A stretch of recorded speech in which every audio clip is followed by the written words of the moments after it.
سابق وزیر اعظم عمران خان کی 28 جنوری کو کی گئی اڈیالہ جیل میں میڈیا سے گفتگو۔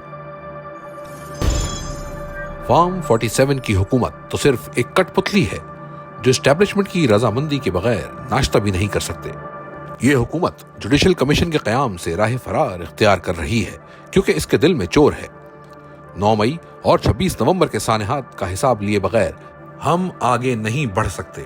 ہمارے لوگوں کو قتل کیا گیا، اغوا کیا گیا، زخمی کیا گیا اور بیجا مقدمات قائم کر کے ملٹری حراست میں دیا گیا۔ دنیا کی تاریخ میں کہیں سیکیورٹی فورسز اپنے ہی شہریوں پر سیدھے فائر نہیں کھولتی، مگر ہمارے کارکنان کے ساتھ یہ ظلم بھی کیا گیا۔ ان واقعات کی تحقیقات کے لیے کمیشن کا قیام ناگزیر ہے، اور کمیشن نہ بنانا حکومت کے جھوٹا ہونے کی نشانی ہے۔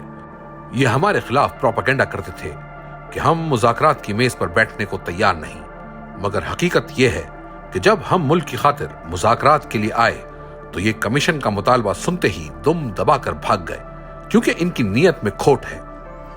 میرے خلاف جھوٹے مقدمات چلانے کے لیے پروسیکیوشن کو 50 کروڑ کی رقم ادا کی گئی۔ اس کے علاوہ بھی ججز اور وکلا پر حکومت کا پیسہ لگتا ہے۔ یہ وہ پیسہ ہے جو عوام اپنے خون پسینے کی کمائی سے ٹیکس کی صورت میں بھرتی ہے، جسے سیاسی انتقام لینے کے لیے ضائع کیا جا رہا ہے۔ اسی عدم استحکام کی بدولت 2 سالوں میں 18 لاکھ لوگ یہ ملک چھوڑ کر بیرون ملک منتقل ہو چکے ہیں۔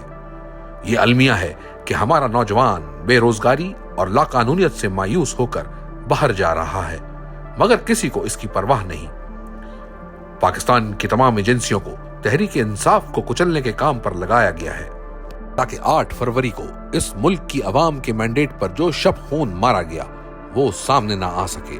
اگر ایجنسیوں کو سیاست کے بجائے اپنا کام کرنے پر لگایا جاتا تو آج ملک میں دہشت گردی کا ناسور دوبارہ سر نہ اٹھا رہا ہوتا۔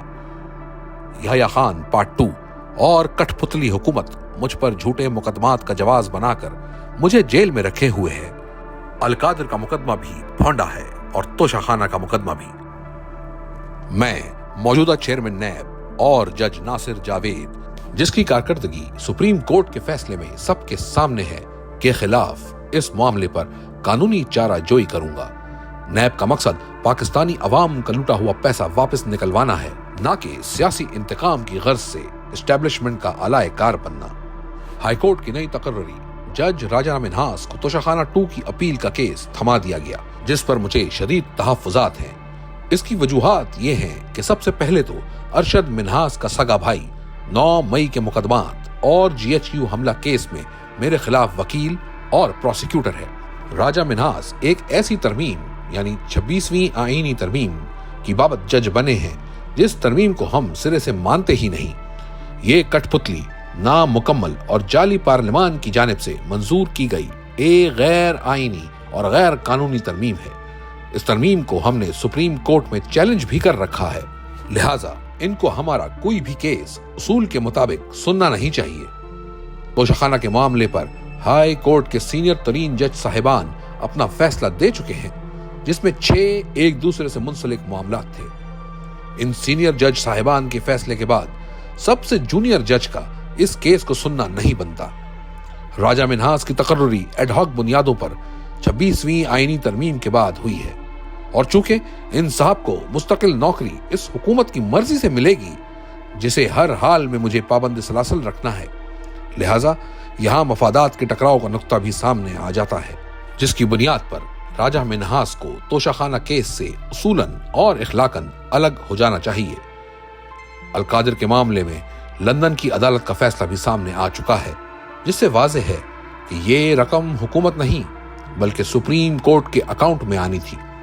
اسی لندن کی عدالت کے فیصلے سے یہ بھی واضح ہوا کہ یہ کوئی منی لانڈرنگ یا کسی جرم کا پیسہ ثابت نہیں ہوا تھا۔ 21 اپریل 2020 کو القادر کے معاملے پر نیب نے ایک انکوائری کمیٹی تشکیل دی جو chairman NAB, deputy chairman NAB, prosecutor NAB اور ایڈیشنل پروسیکیوٹر نیب پر مشتمل تھی۔ انہوں نے اس انکوائری کی تحقیقات کر کے اس مقدمے کو بند کر دیا کہ اس مقدمے میں کچھ بھی ایسا موجود نہیں کہ اسے چلایا جا سکے۔ القادر کی دوبارہ انکوائری کا آغاز بد نیتی پر کیا گیا۔ اس میں بھی یہ ثابت ہوا کہ مجھے یا میری اہلیہ کو اس رقم یا منصوبے سے 1% کا فائدہ حاصل نہیں ہوا۔ اس کے باوجود مجھ پر دباؤ بڑھانے کے لیے موجودہ چیئرمین نیب نے اپنے عہدے سے بددیانتی کرتے ہوئے اس کیس کو جاری رکھا۔ تحریک انصاف کو کچلنے کی سوچ نے ملک کے ہر ادارے کا بیڑا غرق کر دیا ہے۔ ہمارے دور میں جو جی ڈی پی گروتھ 6.2% تھی، آج وہ 0 پر ہے۔ ملک میں سرمایہ کاری بھی مسلسل نیچے آ رہی ہے، جو ہمارے دور میں کورونا کے باوجود تیزی سے اوپر جا رہی تھی۔ جس ملک میں عوام کی منتخب کردہ آئینی حکومت موجود نہ ہو اور قانون کی حکمرانی نہ ہو، وہاں کوئی سرمایہ کاری نہیں کرتا۔ خیبر پختونخوا میں عوامی انتخاب سے حکومت قائم ہے، جس کی کارکردگی سب کے سامنے ہے۔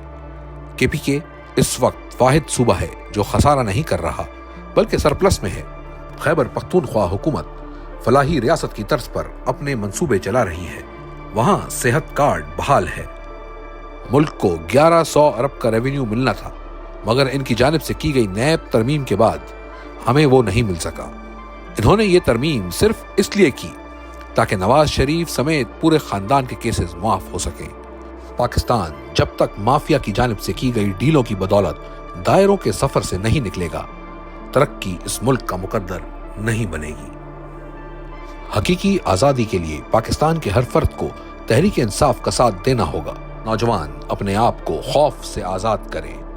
مولانا رومی کے بقول، جب انسان کے پاس پر ہے تو اس کا چونٹیوں کی طرح رینگنا نہیں بنتا، لہٰذا خوف کے بت توڑ کر تحریک انصاف کی ممبرشپ کیمپین کا ایسے ہی بڑھ چڑھ کر حصہ بنتے رہیں۔